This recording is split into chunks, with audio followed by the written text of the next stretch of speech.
Our adventure began with a strange light falling over my home island of Zinkenstill. I chased it to the impact site, where I found a blue-haired girl named Lyria and a knight, Catalina.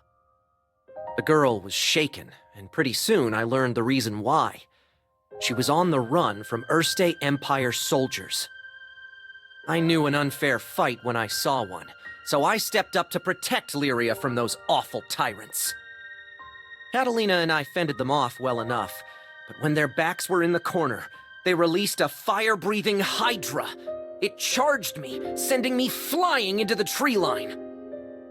Moments away from death, all I could think about was Dad.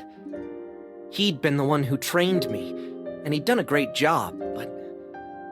well, who expects their son to get attacked by a five-headed horror? He was going to be devastated. So, it's all over. Just as I began to sink into darkness, a gentle light enveloped my body. Lyria, wreathed by a mystical halo, was floating above me with her hand outstretched. She explained that she was going to merge our life forces. Fortunately, it worked. From that moment forward, Lyria and I would be inextricably linked. Looking into her blue eyes, I knew I had nothing to fear, not even death itself. Two people, one life, a greater whole. Lyria had taken a huge risk to save me. Now, if one of us got hit with a fatal blow, it was curtains for both. And that thought awakened in me a desperate hunger for survival, for life. The next moment, Lyria and I felt this reverberation of power.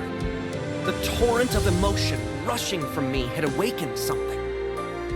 Darkness and flame swirled around us, coalescing into a massive dragon, Bahamut. With him on our side, we made short work of the Imperial Hydra. Now that their trump card had been blasted into oblivion, the Imperial Army had no choice but to run. Sometimes I wonder what would have happened if I hadn't chased that light. No Lyria, no lifelink, no adventure. And I probably wouldn't even have set foot off of Zinkenstill. Fate's a funny thing, isn't it? Since meeting Lyria, we've seen our fair share of joy and happiness, and pain and suffering. But the Grand Cypher crew doesn't buckle under pressure. We'll take on anything the journey throws at us. No regrets.